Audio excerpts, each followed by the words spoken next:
ಹೊಡಿಗೋ ರೋಡ್ಗೆ ಸೆ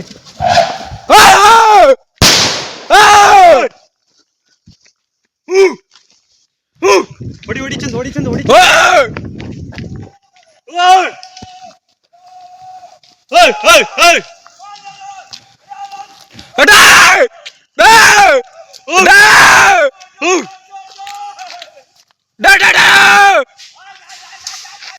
ನಮಸ್ಕಾರ ಮೆಹಬೂಬ್ ಶರೀಫ್ ಅವರೇ. ಸರ್ ನಮಸ್ತೆ. ತುಂಬಾ ವಿಶೇಷ ಅಂದ್ರೆ ಕಳೆದ ವರ್ಷ ಬಹುದೊಡ್ಡ ಸಂಘರ್ಷ ಘರ್ಷಣೆ ನಡೆದಿದ್ದಂತ ಹೇಳಿದ್ರೆ ಬಿಕ್ಕೋಡು ಭಾಗದಲ್ಲಿ ಭೀಮಾ ಮತ್ತೆ ಕ್ಯಾಪ್ಟನ್ ಮಧ್ಯ. ಇದರಲ್ಲಿ ಭೀಮನ ಒಂದು ದಂತ ಹೋಯಿತು. ತುಂಬಾ ವಿಶೇಷ ಅಂದ್ರೆ ಮತ್ತೆ ನಿನ್ನೆಯಿಂದಾನು ಭೀಮಾ ಮತ್ತೆ ಕ್ಯಾಪ್ಟನ್ ಫೈಟಿಗೆ ರೆಡಿ ಆಗಿದೆ ಅಂತ ಎಲ್ಲ ಕಡೆ ರಾಜ್ಯ ತುಂಬಾ ಸುದ್ದಿ ಹರಡಿದೆ. ಏನ್ ಸರ್ ಇಬ್ರು ಹೊಡೆದಾಡ್ಕೊಂಡಿದಾರ? ಸರ್ ಏನಾಯ್ತು ಅಂತ ಹೇಳಿದ್ರೆ ಇದು ನಿನ್ನೆಯಿಂದ ಸ್ಟಾರ್ಟ್ ಆಗಿರುವಂತದ್ದಲ್ಲ ಇದು. ಯಾಕಂದ್ರೆ ವಿಡಿಯೋಗೆ ಯಾರ್ದು ಒಂದು ಕಣ್ದೃಷ್ಟಿಗೆ ಬಿದ್ದಿರ್ಲಿಲ್ಲ, ಯಾರಿಗೂ ಒಂದು ಸೆರೆ ಸಿಕ್ಕಿರ್ಲಿಲ್ಲ. ಭೀಮಾ ಮತ್ತೆ ಕ್ಯಾಪ್ಟನ್ ನಡುವಿನ ಈ ಒಂದು ಕಾಳಗದ ಒಂದು ಮತ್ತೆ ರಿಟರ್ನ್ ಸ್ಟಾರ್ಟ್ ಆಗ್ತಿರೋದು. ಏನು ಹಿಂದೆ ನಮ್ಮ ಜಗ್ಬೋರ್ನಹಳ್ಳಿ ಫಾರೆಸ್ಟ್ ನಲ್ಲಿ ಇದ್ದಂತ ಕ್ಯಾಪ್ಟನ್ ಅಲ್ಲಿ ನಮ್ಮ ಭೀಮಾ ಎಂಟ್ರಿ ಆದ ತಕ್ಷಣ ಹೋದ್ ಸತಿ ಒಂದ್ ದಂತ ಕಳ್ಕೊಂಡ. ಈ ಕಾಳಗದಲ್ಲಿ ತುಂಬಾ ದೊಡ್ಡ ಕಾಳಗ ನಡೆದು ಮತ್ತೆ ದಂತ ಕಳ್ಕೊಂಡ್ ನಂತರನೂ ಕೂಡ ಮತ್ತೆ ಗಾಯ ವಾಸಿ ಮಾಡ್ಕೊಂಡು ವಾಪಸ್ ಬಂದು ಕ್ಯಾಪ್ಟನ್ ನ ಓಡಿಸಿರುವಂತದ್ದು ನಮ್ಮ ಮುಂದೆ ಇರುವಂತ ಒಂದು ದೃಶ್ಯ. ಆದ್ರೆ ಇವಾಗಿಂದು ಏನಾಗಿದೆ ಅಂತ ಹೇಳಿದ್ರೆ ಕೊಡಗು ಭಾಗಕ್ಕೆ ಹೋಗಿದಂತ ನಮ್ಮ ಕ್ಯಾಪ್ಟನ್ 15 ದಿವಸ ಹಿಂದೆನೆ ನಮ್ಮ ಬೇಲೂರು ರೇಂಜ್ ಕಡೆಗೆ ಬಂತು. ಸಕಲೇಶ್ಪುರ ಭಾಗದಿಂದ ನಮ್ಮ ಬೇಲೂರು ತಾಲೂಕು ಕಾನಹಳ್ಳಿ ಭಾಗಕ್ಕೆ ಬಂತು. ಯಾಕಂತ ಹೇಳಿದ್ರೆ ಕೋಗೋಡು ಮತ್ತೆ ನಮ್ಮ ನೇರ್ಲಕಟ್ಟೆ ಅನ್ನೋ ಭಾಗದಲ್ಲಿ ಓಲ್ಡ್ ಬೆಲ್ಟ್, ಬೀಟಮ್ಮ ಮತ್ತೆ ಭುವನೇಶ್ವರಿ ಎಲ್ಲ ಕೂಡ ಭೀಮನ ಒಂದು ಹದ್ಬಸ್ತಲ್ಲಿದೆ. ಮತ್ತೆ ಅದರ ಒಂದು ಕಪಿಮುಷ್ಟಿಲಿದೆ. ನಾಯಕತ್ವದಲ್ಲಿ ನಮ್ಮ ಭೀಮನ ಹಿಡಿತದಲ್ಲಿರುವಂತ ಈ 4 ಗುಂಪುಗಳು ಈಗ ಭೀಮ ಒಂದೇನು ಅಂದ್ರೆ ಯಾರಿಗೂ ಒಳಗಡೆ ಬರಕ್ ಬಿಡಲ್ಲ. ಭೀಮಾ ಇರೋದ್ರಿಂದ ಪೆನ್ಸಿಲ್ ಕೋರೆ, ಜೂನಿಯರ್ ಕರಡಿ, KP ಕಾಲರ್ ಮತ್ತೆ ಒಂದು ಸಿಂಗಲ್ ದಂತ ಆನೆನ ಕಾರ್ಯಾಚರಣೆ ಮಾಡಿದ್ರು. ಅದು ಕೂಡ ಭೀಮನ ಭಯಕ್ಕೆ ಅದು ಸಪರೇಟ್ ಆಗಿ ಬೇರ್ಪಟ್ಟು ಓಡಾಡ್ಕೊಂಡು ಇದ್ದಂತ ದೃಶ್ಯಾವಳಿ. ಅದೇ ಸಂದರ್ಭದಲ್ಲಿ ಪೆನ್ಸಿಲ್ ಕೋರೆ ಮತ್ತೆ ಸಿಂಗಲ್ ದಂತ ಆನೆ ಮತ್ತೆ ಜೂನಿಯರ್ ಕರಡಿ ಇವೆಲ್ಲ ಆನೆಗಳು ಬೇರ್ಪಟ್ಟು ಸಿಟ್ನಲ್ಲಿ ಗುಂಪಿಗೆ ಸೇರಕ್ಕೆ ಭೀಮಾ ಇದ್ರೆ ಹೆದರಿ ಓಡಿರುವಂತ ದೃಶ್ಯಗಳು ಕೂಡ ಒಂದು ವಿಡಿಯೋದಲ್ಲಿ ಸೆರೆ ಬಂದಿದೆ. ದಂತ ಕಳ್ಕೊಂಡು ಗುಂಪಿಗೆ ಸೇರಿದ ನಂತರ ಭೀಮಾ ಈ ಸಣ್ಣ ಪುಟ್ಟ ನಮ್ಮ ಜೂನಿಯರ್ ಕರಡಿ, KP ಕಾಲರ್, ಪೆನ್ಸಿಲ್ ಕೋರೆ ಎಲ್ಲ ಬೇರ್ಪಟ್ಟು ಓಡಾಡ್ಕೊಂಡಿದ್ದು ಮಾಡುತ್ತೆ. ಜನಗಳ ಮೇಲೆ ತೆಗೆಯುವಂತ ಕೆಲಸನೂ ಕೂಡ ಮೊನ್ನೆ ದಿವಸ ಒಂದು ಸಿಂಗಲ್ ದಂತ ಏನ್ ಕಾರ್ಯಾಚರಣೆ ಆಯ್ತು ಅದು ಕಣ್ಗುಪ್ಪೆ ಗ್ರಾಮದಲ್ಲಿ ನಡೀತು. ಆವಾಗ ಏನಾಯ್ತು, ಅದರ ಕಾರ್ಯಾಚರಣೆ ಮಾಡಿದ್ರು, ಅದನ್ನ ಕೂಡ ಸೆರೆ ಹಿಡಿದ್ರು. ಆ ಸಂದರ್ಭದಲ್ಲಿ ನಮ್ಮ ಕ್ಯಾಪ್ಟನ್ ಕೂಡ ನಮ್ಮ ಅರಣ್ಯ ಇಲಾಖೆ ETF ಸಿಬ್ಬಂದಿ ಬೈಕ್ ನ ಪುಡಿ ಮಾಡುತ್ತೆ. ಎಲ್ಲಿ ಕಸ್ಕೆ ಬೈಲು ಭಾಗ ಮೂಡ್ಗೆರೆ ರೇಂಜ್ ಕಡೆಗೆ ಹೋಗುತ್ತೆ ನಮ್ಮ ಕ್ಯಾಪ್ಟನ್. ಈ ಗುಂಪು ಎಲ್ಲಿದೆ ಅಂತ ಹುಡ್ಕಾಡ್ತಾ ಇರುತ್ತೆ. ಗುಂಪು ಎಲ್ಲಿದೆ ಅಂತ ಗೊತ್ತಾದ್ರೂ ಕೂಡ ಈ ಭೀಮನ ಒಂದು ಭಯಕ್ಕೆ ಅದ್ರ ಜೊತೆ ಒಂದು ಕಾಳಗ ನಡೆಸ್ಲಿಕ್ಕೆ ಕ್ಯಾಪ್ಟನ್ ಕೈಲಾಗೋದಿಲ್ಲ. ಬರ್ತಾನೆ ಮತ್ತೆ ನಮ್ಮ ಭೀಮನ್ ನೋಡಿ ಮತ್ತೆ ರಿಟರ್ನ್ ಅಕ್ಕಪಕ್ಕ ಸಿಟ್ನಲ್ಲಿ ಸಿಕ್ಕಿದ್ದು ಗಾಡಿಗಳನ್ನ ಪುಡಿ ಮಾಡುತ್ತೆ. ನಮ್ಮ ಕ್ಯಾಪ್ಟನ್ ETF ಅವ್ರ ಮೇಲೆ ಬೆರ್ಸಾಡುತ್ತೆ. ಮತ್ತೆ ಕ್ಯಾಪ್ಟನ್ ನ ಒಂದು ಸ್ವಭಾವ ಏನಂತ ಹೇಳಿದ್ರೆ ಇಲ್ಲಿ ಬಂದ್ರೆ ರಸ್ತೆಯಲ್ಲೆಲ್ಲ ಓಡಾಡಲ್ಲ ಜಾಸ್ತಿ. ಯಾಕಂತ ಹೇಳಿದ್ರೆ ತುಂಬಾ ನಮ್ಮ ಭೀಮನಂಗೆ ಅಡುಟೇಜ್ ಏನಿಲ್ಲ.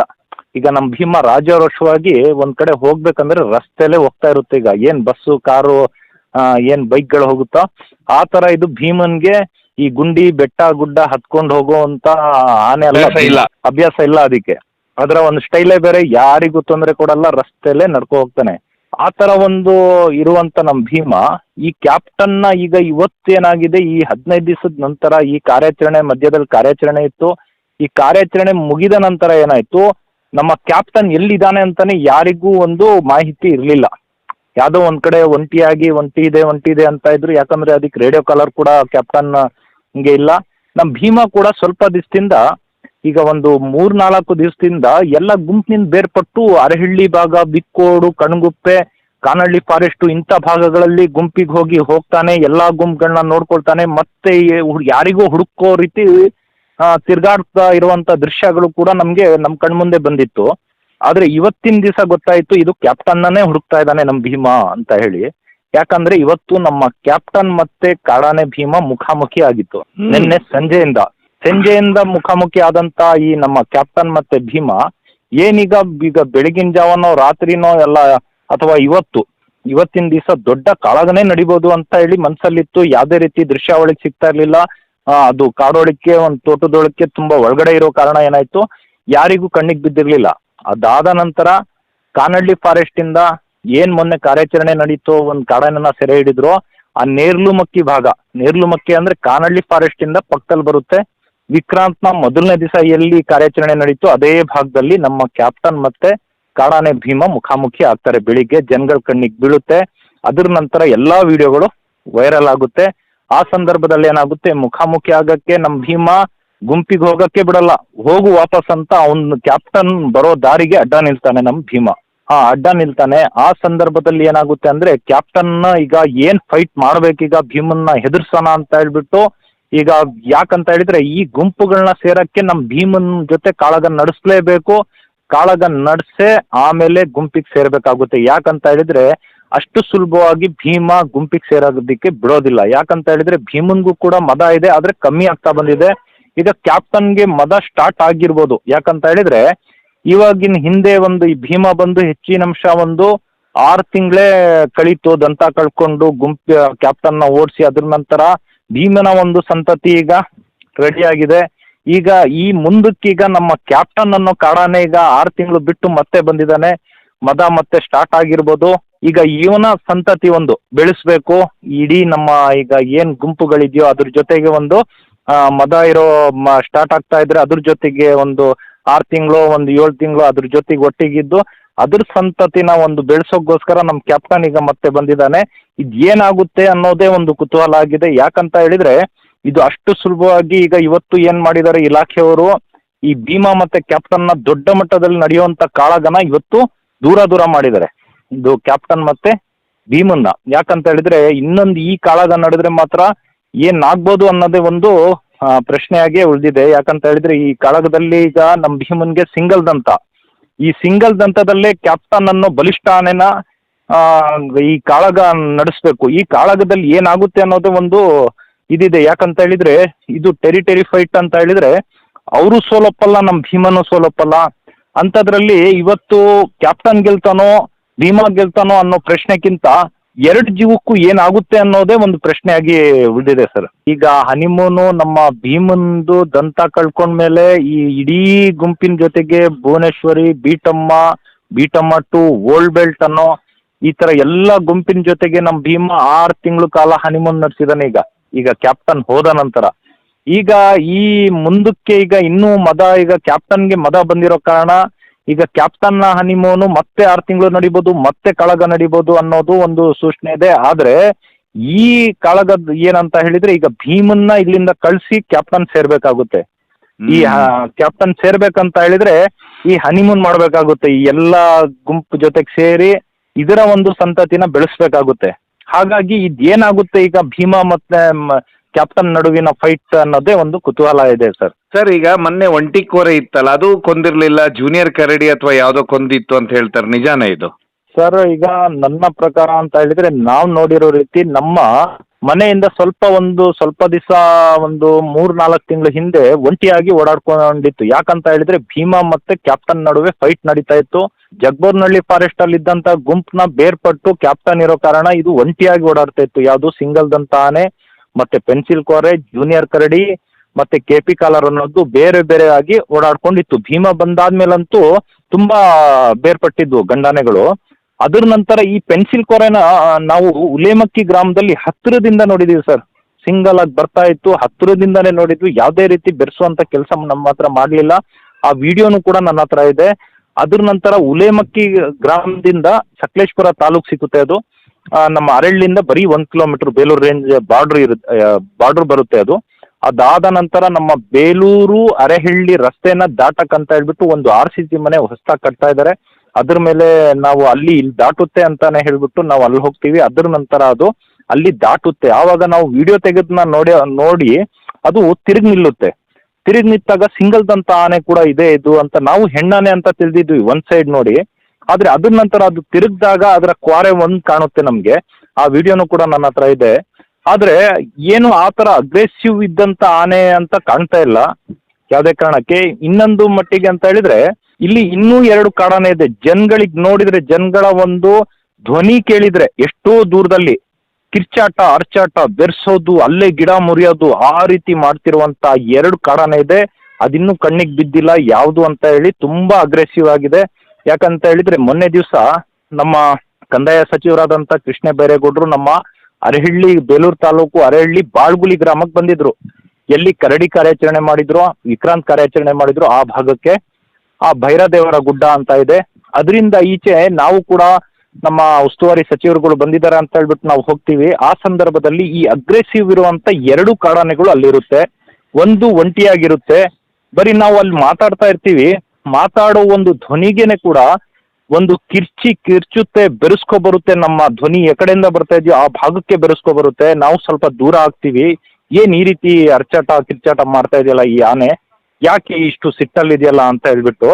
ಆ ರೀತಿ ಈಗ ಒಂದು ಸಿಂಗಲ್ದಂತ ಆನೆನೇ ಒಂದು ದಾಳಿ ಮಾಡಿರುವಂತದ್ದು ಯಾವುದೇ ರೀತಿ ಅನುಮಾನನೇ, ಯಾವುದೇ ರೀತಿ ಕನ್ಫರ್ಮ್ ಇಲ್ಲ. ಅದೇ ಆ ವ್ಯಕ್ತಿನ ಕಣ್ಗುಪ್ಪೆ ಗ್ರಾಮದಲ್ಲಿ ಒಂದು ವಯಸ್ಸಾದ ಮೇಲೆ ದಾಳಿ ಮಾಡ್ತು.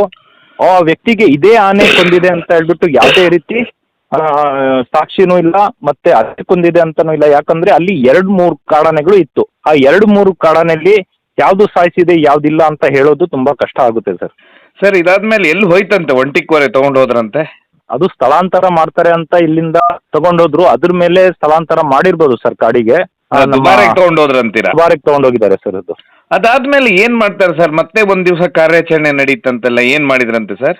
ಅದು ರೇಡಿಯೋ ಕಾಲರು ಉಳ್ದಂತ ಒಂದು ಹೆಣ್ಣಾನೆಗೆ, ಓಲ್ಡ್ ಬೆಲ್ಟ್ ಅನ್ನೋ ಹೆಣ್ಣಾನೆಗೆ ಈ ರೇಡಿಯೋ ಕಾಲರ್ ಸಿಗ್ನಲ್ಲೇ ಕೊಡ್ತಾ ಇರ್ಲಿಲ್ಲ. ಅದು ಈಗ ಗುಂಪು ಒಟ್ಟಿಗಿರ್ತಾ ಇತ್ತು, ಭುವನೇಶ್ವರಿ ಬೀಟಮ್ಮ 2 ಜೊತೆಗಿರ್ತಾ ಇತ್ತು. ಆ ಸಂದರ್ಭದಲ್ಲಿ ಅದ್ರದ್ದು ಒಂದು ಮೆಸೇಜ್ ನ ಜೊತೆಲಿ ಹಾಕ್ತಾ ಇದ್ರು ಇಟಿಎಫ್ನವರಾಗಿರ್ಬೋದು, ಅರಣ್ಯ ಇಲಾಖೆಯವರಾಗಿರ್ಬೋದು. ಹಾಗಾಗಿ ಇದೇ ಕಾರ್ಯಾಚರಣೆ ಸಂದರ್ಭದಲ್ಲಿ ಅದಕ್ಕೂ ಕೂಡ ರೇಡಿಯೋ ಕಲರ್ ಅಳವಡಿಕೆ ಮಾಡೋ ಕೆಲಸನ ಮಾಡಿದ್ರು. ಮತ್ತೆ ಇನ್ನೊಂದು ಹೆಣ್ಣಾನೆಗೂ ಕೂಡ ರೇಡಿಯೋ ಕಲರ್ ಅಳವಡಿಕೆನೂ ಮಾಡಿದ್ದಾರೆ ಸರ್. ಇದಾದ್ಮೇಲೆ ನೀವ್ ಹೇಳ್ತಾ ಇದ್ರಲ್ಲ ಸರ್, ಅಂತ ಹೇಳಿದ್ರೆ ಕೆಪಿ ಕಾಲರ್ ತುಂಬಾ ತರಲೆ ಇದೆ ಅಂತೆ, ಜೂನಿಯರ್ ಕರಡಿ ತರಲೆ ಇದೆ ಅಂತೆ. ನಿಮ್ಗೇನು ಅನಿಸ್ತಾ ಇಲ್ವಾ ಆ ರೀತಿ ಕೆಪಿ ಕಾಲರ್ ತುಂಬಾ ತರಲೆ ಇದಾರೆ ಅಂತ ಹೇಳಿ? ಇಲ್ಲ ಸರ್, ನಮ್ಗೆ ನೋಡಿ ಜೂನಿಯರ್ ಕರಡಿ ಅನ್ನೋದು ಮೊನ್ನೆ ದಿವಸ ನನ್ನ ಮನೆಯ ಮುಂದ್ಗಡೆ ಬಂದಿತ್ತು. CC ಕ್ಯಾಮ್ರಾ, ನಮ್ಮ ಒಂದು ಸರ್ವಿಸ್ ಸ್ಟೇಷನ್ ಇದೆ ಮನೆ ಪಕ್ಕದಲ್ಲೇ, ಬೇಲೂರು ರಸ್ತೆ ಕಡೆಗೆ ನಮ್ಮ ಮನೆ ಬರುತ್ತೆ. ಆ ಸಂದರ್ಭದಲ್ಲಿ ರಾತ್ರಿ ನಾನು ಫೋನಲ್ಲಿ ಮಾತಾಡ್ತಾ ರಸ್ತೆಯಲ್ಲಿ ಓಡಾಡ್ತೀನಿ, ವಾಕ್ ಮಾಡ್ತೀನಿ. ಆ ಸಂದರ್ಭದಲ್ಲಿ ಇದ್ದಕ್ಕಿದ್ದಂಗೆ ನಮ್ಮ ಸೋಲಾರ್ ಫೆನ್ಸಿಂಗ್ ಆಗಿರೋ ಕಾರಣ ನಮ್ಮ ರಸ್ತೆಲೇ ಬರಬೇಕು. ಇನ್ನೊಂದ್ ಕಡೆ ನಮ್ಮ ಬೇಲೂರು ರೇಂಜ್ ಕಡೆಗೆ ದಾಟ್ಬೇಕಂದ್ರೆ ಅಲ್ಲೊಂದು ರುದ್ರಭೂಮಿ ಬರುತ್ತೆ, ಮಶಾಣ ಬರುತ್ತೆ. ಆ ಜಾಗದಿಂದ ರಾತ್ರಿ ಯಾರು ಇಲ್ಲ, ಹೆಚ್ಚು ಕಡಿಮೆ ಒಂದು 11:30 ಗಂಟೆ ಸಮಯ. ನಾನು ಒಂದು ಇಂಪಾರ್ಟೆಂಟ್ ನಮ್ಮ ಸ್ನೇಹಿತರಿಗೆ ಮಾತಾಡಬೇಕು ಅಂತ ಹೇಳ್ಬಿಟ್ಟು ನಾನು ನಿಂತಿರ್ತೀನಿ. ಆ ಸಂದರ್ಭದಲ್ಲಿ ಕರೆಂಟ್ ಹೋಗಿರುತ್ತೆ, ತುಂಬಾ ಕತ್ಲಿರುತ್ತೆ. ನಾನು ಕೂಡ ಮೊಬೈಲಲ್ಲಿ ಮಾತಾಡಿರೋ ಕಾರಣ ಯಾವುದೋ ಗ್ಯಾನ್ದಲ್ಲಿ ಮಾತಾಡ್ತಾ ಇರ್ತೀನಿ. ಆದ್ರೆ ನಾನು ಮುಖ ನಮ್ಮ ಮನೆ ಕಡೆಗೆ ಮಾಡಿರ್ತೀನಿ. ಹಿಂದೆಯಿಂದ ಆನೆ ಬಂದಿದೆ ಜೂನಿಯರ್ ಕರಡಿ. ನಾನು ಜೂನಿಯರ್ ಕರಡಿ ಅಂದ್ರೆ ತುಂಬಾ ದಿವಸಗಳಾಯ್ತು ಹತ್ರದಿಂದ ನೋಡಿರ್ಲಿಲ್ಲ. ಆದ್ರೆ ಒಂದೇ ಸತಿ ಬುಸ್ ಅನ್ನೋ ಸೌಂಡ್ ಬರುತ್ತೆ ನನಗೆ. ಆ ಸಂದರ್ಭದಲ್ಲಿ ಏನಂತ ಹಿಂಗೆ ನಾನು ಗಾಬರಿಯಾಗಿ ನೋಡಿದ್ರೆ ಕತ್ಲೆಯಲ್ಲಿ ಏನು ಕಾಣಲ್ಲ, ಆನೆ ಅಂತ ಅಂತೂ ಕನ್ಫರ್ಮ್ ಆಯ್ತು ನನಗೆ. ನಾನು ವಾಪಸ್ ಮನೆ ಕಡೆಗೆ ಮೇಲೆ ಓಡ್ತೀನಿ. ಟಾರ್ಚ್ ತಗೊಬಂದು ಹಾಕಿದಾಗ ಇದು ಜೂನಿಯರ್ ಕರಡಿ ಅಂತ ಹೇಳಿದ್ರೆ ಕರಡಿಗಿಂತನೂ ಸಖತ್ತಾಗಿದೆ ಅಂತ ನೋಡಕ್ಕೆ ನಾನು ಹೇಳ್ತೀನಿ ಸರ್. ಆದ್ರೆ ತುಂಬಾ ಅಗ್ರೆಸಿವ್ ಆಗಿರ್ಬೋದು, ಬೆರೆಸುವಂಥದ್ದು, ದಾಳಿ ಮಾಡಿರುವಂಥದ್ದು ಯಾವುದಿಲ್ಲ. ಯಾಕಂದ್ರೆ ದಾಳಿ ಮಾಡೋದಾಗಿದ್ರೆ ನನ್ನ ಹಿಂದೆನೆ ಒಂದು 10 ಅಡಿಲಿ ಇತ್ತು ಸರ್. ಇದೊಂದು ಜೂನಿಯರ್ ಕರಡಿದು ಒಂದು ಸಿಗ್ನಲ್. ಯಾಕಂತ ಹೇಳಿದ್ರೆ ಬುಸ್ ಅಂತೂ ಮತ್ತೆ ಅದ್ರ ಪಾಡಿಗದು ತೋಟದ ರಸ್ತೆನ ಕ್ರಾಸ್ ಮಾಡಿ ತೋಟದ್ದು ಬೇಲಿ ಮುರ್ಕೊಂಡು ಅಲ್ಲಿಂದ ಪಾಸ್ ಆಯ್ತು. ಅಲ್ಲಿ ನಮ್ಮ CC ಕ್ಯಾಮ್ರಾನು ಇದೆ. ಕತ್ಲೆ ಇರೋ ಕಾರಣ ಕರೆಂಟ್ ಇರಲಿಲ್ಲ, ರೆಕಾರ್ಡಿಂಗ್ ಆಗಿಲ್ಲ. ನಾನು ಅದ್ರ ಮೇಲೆ ನಾನು ವಿಡಿಯೋ ಮಾಡಿದ್ದೀನಿ, ಟಾರ್ಚ್ ಹಾಕ್ಬಿಟ್ಟು ನಾನು ವಿಡಿಯೋನು ಕೂಡ ಮಾಡಿದ್ದೀನಿ. ಸ್ವಲ್ಪ ಮಟ್ಟಿಗೆ ಕಾಣ್ತಾ ಇದೆ. ಆದ್ರೆ ಅಷ್ಟೊಂದು ಅರ್ಚಾಟ ಕಿರ್ಚಾಟ ಮಾಡೋದು, ಜನಗಳಿಗೆ ನೋಡಿದ್ರೆ ಬೆರೆಸೋದು, ಆ ತರ ಏನೋ ಅಭ್ಯಾಸ ಅದರಲ್ಲಿ ಕಾಣ್ತಾ ಇಲ್ಲ ಸರ್. ಕೆಪಿ ಕಾಲರ್ ಸರ್, ಮತ್ತೆ ಕೆಪಿ ಕಾಲರ್ ಸ್ವಲ್ಪ ತರಲೆ ಇದೆ ಅಂತ ಹೇಳ್ತಾರೆ ಸರ್. ಯಾಕಂತ ಹೇಳಿದ್ರೆ ಜೂನಿಯರ್ ಕರಡಿ ಒಟ್ಟಿಗಿದ್ದು ಕೆಪಿ ಕಾಲರ್ ಸ್ವಲ್ಪ ಈ ತೋಟಗಳಿಗೆ ಹೋದ್ರೆ ಸುಣ್ಣದ ಮೂಟೆ ಎಲ್ಲ ಚೆಲ್ಲಾಡಿತ್ತು ಒಂದ್ಸತಿ ನಮ್ಮ ಸ್ನೇಹಿತರು ತೋಟದಲ್ಲಿ. ಜೂನಿಯರ್ ಕರಡಿ ಮತ್ತೆ ನಮ್ಮ ಕೆಪಿ ಕಾಲರು ಸುಣ್ಣದ ಮೂಟೆ ಒಂದು 50-60 ಮೂಟೆ ತೋಟಕ್ಕೆ ಹಾಕಕ್ಕಂತ ಇಟ್ಟಿರ್ತಾರೆ. ಆ ಸಂದರ್ಭದಲ್ಲಿ ಮೋಟ್ರ್ ಇಡುವಂತ ಶೆಡ್ನ ಮುರಿಯುತ್ತೆ. ಇಡೀ ಸುಣ್ಣದ ಮೂಟೆನ ಮೈ ಮೇಲೆ ಹಾಕೊಂಡು ಎಲ್ಲ ತೋಟಕ್ಕೆ ಚೆಲ್ಲಾಡಿರುತ್ತೆ. ಅಲ್ಲ ಸರ್, ಬೆಳ್ಳಗೆ ಆಗ್ಬಿಟ್ರತ್ತ ಫುಲ್ ಬೆಳ್ಳಗೆ ಸರ್. ಇಡೀ ತೋಟನ ಬೆಳ್ಳಗ್ ಮಾಡಿತ್ತು. ಜನಗಳ ಒಂದು ಸಂಬಳನೂ ಕೂಡ ಉಳಿಸಿದೆ ರೈತರಿಗೆ. ಅಂತ ಹೇಳಿದ್ರೆ ಮಾರನೇ ದಿವಸ ಅದನ್ನ ಅದೇ ರೀತಿ ಚೆಲ್ಲೋದು ತೋಟಕ್ಕೆ. ಇದೇ ಎಲ್ಲ ಚೆಲ್ಲಿ ರಾತ್ರಿ ಇಡೀ ಚೆಲ್ಲಿ ಮೈಗೆ ಹಾಕೊಂಡು ಎಲ್ಲ ಮಾಡಿ ಅದ್ರ ನಂತರ ಅಲ್ಲಿಂದ ಬೇರೆ ಕಡೆಗೆ ಹೋಗಿತ್ತು. ನೆಕ್ಸ್ಟ್ ಡೇ ಕೆಲಸನೇ ಉಳಿಸಿದೇನೆ. ಕೆಲಸನೇ ಉಳಿದಿದೆ, ಆದ್ರೆ ತುಂಬಾ ವೇಸ್ಟ್ ಕೂಡ ಆಗಿದೆ. ಯಾಕಂತ ಹೇಳಿದ್ರೆ ಒಂದೇ ಕಡೆ ಗುಡ್ಡೆ ಬಿದ್ದಿರೋ ರೀತಿ ಬಿದ್ದಿರುತ್ತೆ, ಅದ್ರ ಮೇಲೆ ಇಡೀ ಮೈ ಮೇಲೆ ಹಾಕೊಂಡು ಎಲ್ಲ ಬೆಳ್ಳಗ್ ಮಾಡ್ಕೊಂಡು ಆಮೇಲೆ ನಾವು ಇಲಾಖೆಯವ್ರಿಗೆ ಮಾಹಿತಿ ಕೊಡ್ತೀವಿ. ಅದ್ರ ನಂತರ ಅದನ್ನ ಬೇರೆ ಕಡೆಗೆ ಇದ್ ಮಾಡ್ತಾರೆ ಸರ್. ಯಾಕಂದ್ರೆ ಸುಣ್ಣ ಹಾಕೊಳ್ಳೋದ್ರಿಂದ ಮೈ ಕಟ್ತಾ ಬರಲ್ಲ ಅದಕ್ಕೆ, ಇನ್ನೊಂದು ಅದಕ್ಕೆ ಸುಣ್ಣ ಮೈ ಮೇಲೆ ಹಾಕೊಳ್ಳೋದ್ರಿಂದ ಖುಷಿ ಆಗುತ್ತೆ ಅದಕ್ಕೆ. ಅಲ್ಲ, ನೀವೊಂದು ಹೇಳಿ ಮತ್ತೀಗೊಂದು ಒಂದು ಅನೌನ್ಸ್ ಆದ್ರೂ ಮಾಡಿಸ್ರಿ, ಎಲ್ಲಾ ಕಡೆ ಸುಣ್ಣ ಇಟ್ಟು ಆನೆನ ಕರೆಸಿ ಅಂತೇಳಿ. ಯಾಕಂದ್ರೆ ಆನೆಗಳು ಸುಣ್ಣ ಹಾಕಾದ್ರೆ ಹೋಗ್ತಾವ ಅಂತೇಳಿ. ಇಲ್ಲ, ಎಲ್ಲಾ ಕಡೆ ತುಂಬಾ ಜಾಗ ಆಗಿದೆ, ಇದೇ ಒಂದೇ ಕಡೆ ಅಲ್ಲ. ಹೋದ್ ಸತಿ ಕರಡಿ ಇದ್ದಾಗ್ಲೂ ಕೂಡ ಸುಣ್ಣ ಮೈ ಮೇಲೆ ಹಾಕೊಂಡು ಓಡ್ ಬರೋ ಒಂದು ದೃಶ್ಯಾವಳಿ ನೋಡಿರ್ಬೋದು ಸರ್ ನೀವು, ವಿಡಿಯೋಗಳಲ್ಲಿ ವೈರಲ್ ಆಗಿತ್ತು. ಅದನ್ನು ಕೂಡ ಎಲ್ಲ ಬೆಳ್ಳಗಾಗಿರುತ್ತೆ, ಒಬ್ರಿಗೆ ಇಲಾಖೆಯವ್ರಿಗೆ ಬೆರೆಸ್ಕೊಂಡು ಬರುತ್ತೆ ಅದು. ಆ ಸಂದರ್ಭದಲ್ಲಿ ವಿಡಿಯೋ ಮಾಡಿರ್ತಾರೆ. ಹಾಗಾಗಿ ಒಂದು ಸುಣ್ಣನೂ ಕೂಡ ಆನೆಗೆ ಪ್ರಿಯಕರ ವಸ್ತು ಅಂತಾನೆ ಹೇಳ್ಬೋದು. ಅಲ್ಲ, ಎಲ್ಲರೂ ಬಿಳಿ ಆನೆ ಬಂತು ಅಂತೇಳಿ ಸುದ್ದಿ ಹರಡಿಸ್ಬಿಟ್ಟಿರ್ತಾರೆ. ಹೌದು ಹೌದು. ಈಗ ಪೆನ್ಸಿಲ್ ಕ್ವಾರೆ ಅನ್ನೋದು ಕೂಡ ತುಂಬಾ ಒಂದು ಅಗ್ರೆಸಿವ್ ಇರುವಂತ ಆನೆ. ಅದೇ ರೀತಿ ಒಂದು ಅಗ್ರೆಸಿವ್ ಇರುವಂತ ಆನೆ ಯಾಕಂತ ಹೇಳಿದ್ರೆ ನಮ್ಮ ಮನೆ ಮುಂದ್ಗಡೆ ಅದು ಕೂಡ ಬಂದಿತ್ತು. ಅಲ್ಲೊಂದು ಎಸ್ಟೇಟ್ ಇದೆ, ಒಲ್ಲಿ ಎಸ್ಟೇಟ್ ಅಂತ. ಎಲ್ಲಿ ಕ್ಯಾಪ್ಟನ್ ಎಲ್ಲಿ ಬಂದು ನಮ್ಮನೆ ಹತ್ರ ಬಂದು ಏನ್ ಕಾರ್ನ ಪುಡಿ ಮಾಡಿತ್ತು, ಅದೇ ಜಾಗದಲ್ಲಿ ಪೆನ್ಸಿಲ್ ಕ್ವಾರೆ ಅದರ ಒಂದು 8 ದಿವಸದಲ್ಲಿ ಬರ್ತಾನೆ. ಬಂದಾಗ ನಾನು ಇದು ಯಾವ ಆನೆ ಅಂತ ನೋಡಿದಾಗ ಪೆನ್ಸಿಲ್ ಕ್ವಾರೆ, ಯಾಕಂದ್ರೆ ಅದ್ರ ದಂತ ಚೂಪಾಗಿದೆ, ಆ ಗುರ್ತಲ್ಲಿ ನಾವು ಕನ್ಫರ್ಮ್ ಮಾಡ್ತೀನಿ ನಾನು. ಅದ್ರ ನಂತರ ಏನ್ ಮಾಡುತ್ತೆ, ಅವ್ರು ಏನ್ ಮಾಡ್ತಾರೆ, ಕಿಟಕಿಯಿಂದ ಮೊಬೈಲ್ ಅಲ್ಲಿ ದೃಶ್ಯನ ಒಂದು ಸ್ವಲ್ಪ ಮಟ್ಟಿಗೆ ತೆಗಿತಾರೆ. ತೆಗ್ದಾಗ ಏನ್ ಮಾಡುತ್ತೆ, ನಾನು ಈ ಕಡೆಯಿಂದ ಟಾರ್ಚ್ ಹೊಡೆದಿರೋ ಕಾರಣ ಒಂದು ಟಾರ್ಚ್ ಹೊಡಿತಿರೋದು ನಾನು ಈ ಕಡೆಯಿಂದ, ಆದ್ರೂ ಕೂಡ ಅವರು ಮೊಬೈಲ್ನ ಕಿಟಕಿಯಿಂದ ಮೊಬೈಲಲ್ಲಿ ದೃಶ್ಯಾವಳಿ ವಿಡಿಯೋ ಮಾಡ್ತಾ ಇರೋವಂಥದ್ದನ್ನ ನೋಡಿ ಆ ಬಾಗ್ಲ ಹತ್ರ ಹೋಗಿ ಕಿರ್ಚುತ್ತೆ ಆನೆ. ನನಗೂ ಕೇಳಿಸುತ್ತೆ, ಅವರು ಕೂಡ ಗಾಬರಿಯಾಗಿ ಕಿಟಕಿ ಮುಚ್ಚಿಬಿಡ್ತಾರೆ. ಸ್ವಲ್ಪ ಮಟ್ಟಿಗೆ ವಿಡಿಯೋ ಮಾಡಿರ್ತಾರೆ. ಅಷ್ಟು ಅಗ್ರೆಸಿವ್ ಇರುವಂತ ಪೆನ್ಸಿಲ್ ಕೋರೆ ಕೂಡ ತುಂಬಾ ಅಗ್ರೆಸಿವ್ ಇರುವಂತ ಆನೆ ಸರ್. ಸರ್, ಕೊನೆಯದಾಗಿ ಹೇಳ್ಬೇಕಂದ್ರೆ ಇವತ್ತು ರಾತ್ರಿ ಭೀಮಾ ಮತ್ತೆ ಕ್ಯಾಪ್ಟನ್ ಮಧ್ಯೆ ಕಾಳಗ ಆಗತ್ತಾ, ಏನಂತೀರಾ? ಈಗ ನಮ್ಮ ಭೀಮಾ ಕೋಗೋಡು ಭಾಗ, ಸಿರ್ಗುರ ಭಾಗದಿಂದ ನೇರ್ಲುಮಕ್ಕಿ, ಆನೆಗುಂಡಿ, ನೇರ್ಲುಮಕ್ಕಿ, ಅಲ್ಲಿಂದ ದಾಟಿ ಅರಮನೆ ಗುಡ್ಡದಿಂದ ಕೋಗೋಡು. ಈಗ ಕೋಗೋಡು ಅಂದ್ರೆ ಅರಮನೆ ಗುಡ್ಡ ಅಂತ ಇದೆ, ಒಂದ್ ಸ್ವಲ್ಪ ಕಾಡಿದೆ ಅಲ್ಲಿ, ಮತ್ತೆ ಹಾಳು ಬಿದ್ದಿರುವಂತ ತೋಟಗಳಿದಾವೆ. ಅಲ್ಲಿ ಹೋಗಿ ಗುಂಪುಗಳು ಒಟ್ಟಿಗೆ ಸೇರ್ಬೋದು ನಮ್ಮ ಭೀಮಾ. ಈಗ ಕ್ಯಾಪ್ಟನ್ ಅಲ್ಲಿಂದ ಒಂದು 5 ಕಿಲೋಮೀಟರ್ ಈಚೆ ಬಂದಿದ್ದಾನೆ. ಮತ್ತೇನಾದ್ರೂ ಈಗ ಭೀಮಾ ರಾತ್ರಿ ಹೊತ್ತು ಸಂಚಾರ ಜಾಸ್ತಿ ಮಾಡ್ತಾನೆ, ಸಿಟ್ಟು ತಾಳಲಾರ್ದೆ ಈ ಕ್ಯಾಪ್ಟನ್ನ ಮತ್ತೆ ಹುಡ್ಕೊಂಡು ವಾಪಸ್ಸು ನಮ್ಮ ಅರಳ್ಳಿ ಭಾಗ ಈ ಕಡೆ ಬಂದ್ರೆ ನಮ್ಮ ಕ್ಯಾಪ್ಟನ್ ಸಿಗ್ತಾನೆ. ಈಗ ಅರಳ್ಳಿ ಭಾಗದ ಕಡೆಗೆ ನಮ್ಮ ಕ್ಯಾಪ್ಟನ್ ಬರ್ತಾ ಇದ್ದಾನೆ ಸರ್. ಸೊ ಮತ್ತೆ ಸಂಘರ್ಷ ಫಿಕ್ಸ್ ಅಂತೀರಾ, ಹೊಡೆದಾಟ? ಹೇಳೋಕ್ ಆಗೋದಿಲ್ಲ ಸರ್. ಈಗ ಬೆಳಿಗ್ಗೆ ನನ್ನ ಪ್ರಕಾರ ಈಗ ನಿತ್ರು ಮತ್ತೆ ನಾಳೆ ಒಂದ್ ದಿವಸ ಬಿಟ್ಟು ಮತ್ತೆ ನಾಡ್ದಿಕ್ಕೆ ಮತ್ತೆ ಸ್ಟಾರ್ಟ್ ಆಗ್ಬೋದು. ಇಲ್ಲಾಂದ್ರೆ ಇಲಾಖೆಯವರು ಎಚ್ಚೆತ್ಕೊಂಡು ಈಗ ಕ್ಯಾಪ್ಟನ್ ಹೋಗೋ ದಾರಿಗೆ ಮತ್ತೆ ಪಟಾಕಿಗಳನ್ನ ಸಿಡ್ಸಿ ಏನಾದ್ರೂ ಮಾಡಿ ಅದನ್ನ ಸಕಲೇಶ್ಪುರ ಭಾಗಕ್ಕೆ ವಾಪಸ್ ಮಾಡ್ಬೋದು, ರಿಟರ್ನ್ ಮಾಡ್ಬೋದು ಅನ್ನೋದು ಒಂದು ಕಾಣ್ತಾ ಇದೆ ಸರ್ ಇದರಲ್ಲಿ. ಸೊ ಬೇರ್ಪಡಿಸ್ಬೇಕಂತೀರಾ? ಹೌದು, ಬೇರ್ಪಡಿಸ್ತಾ ಇದ್ದಾರೆ ಸರ್. ಒಳ್ಳೆ ವಿಚಾರನೇ. ಆದ್ರೆ ಇವತ್ತು ನಡೆಯೋ ಕಾಳಗನ ಬೇರ್ಪಡಿಸಿದ್ದಾರೆ ಸರ್ ಇಲಾಖೆಯವರೇ. ಹೌದು ಸರ್, ಯಾಕಂದ್ರೆ ನಮ್ಗೆ ಕ್ಯಾಪ್ಟನ್ನು ಬೇಕು, ನಮ್ಗೆ ಭೀಮಾನು ನಮ್ಮ ಹಾಸನ ಜಿಲ್ಲೆ ಒಳಗಡೆನೆ ಇರಬೇಕು ಅನ್ನೋದೇ ನಮ್ಮ ಆಸೆ, ಇಲ್ಲೇ ಇರಬೇಕು ಅಂತ. ಈ ಕಾಳಗದಿಂದ ಏನಾಗುತ್ತೆ ಅಂತ ಹೇಳಿದ್ರೆ ಈಗ ಒಂದಕ್ಕೊಂದು ಮಾರಾಮಾರಿ ಆಗುತ್ತೆ, ದೊಡ್ಡ ಕಾಳಗ ನಡೆಯುತ್ತೆ. ಅದ್ರ ಮೇಲೆ ಒಂದಕ್ಕೊಂದು ಗಾಯ ಆದ್ರೂ ನಮಗೂ ನೋಡೋಕ್ಕಾಗಲ್ಲ. ಭೀಮಾ ಆಗಿರ್ಬೋದು, ಕ್ಯಾಪ್ಟನ್ ಆಗಿರ್ಬೋದು, ಎರಡೂ ಚೆನ್ನಾಗಿರ್ಬೇಕಂತ ನಾನು ಹೇಳ್ತೀನಿ. ತುಂಬಾ ಧನ್ಯವಾದ ಸರ್.